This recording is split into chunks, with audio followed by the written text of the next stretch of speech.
বাবার সঙ্গে কাটানো ছোটবেলা বড্ড মিস করি। বাবার আঙ্গুল ধরে স্কুলে যাওয়া, লজেন্সের জন্য বায়না করা, ঈদের দিন নতুন পাঞ্জাবি পরে ঈদগাহ যাওয়া, ঘুমানোর আগে গল্প শোনা, মায়ের বকুনি খেয়ে বাবার ছায়ায় লুকিয়ে থাকা। সময়ের সঙ্গে সঙ্গে ছুটতে ছুটতে বড় হয়ে যাওয়া, বাবার সঙ্গে ক্রমশ দূরত্ব বেড়ে যায়।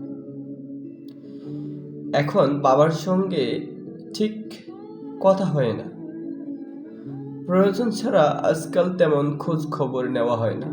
বাবা কেমন আছে, বাবা কি করে, তার শরীর কেমন, ডায়াবেটিস নিয়ন্ত্রণে আছে কিনা, অফিস শেষে ঠিকঠাক বাসায় এসেছে কিনা, এসব সচরাচর জিজ্ঞেস করা হয় না।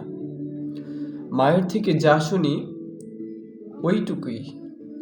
আরো যত সময় ছুটছে সময়ের পিছে, বাবার বয়স আরো বাড়ছে।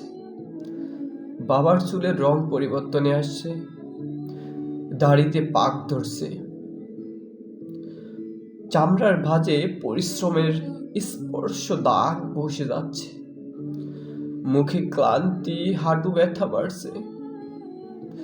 শরীর আর আগের মতো সঙ্গ দেয় না। আমি এমন জীবন চাইনি, আমি এতটা বড় হতেও চাইনি। পৃথিবীতে সবচেয়ে বড় দুঃখ বাবাকে বৃদ্ধ হতে দেখা।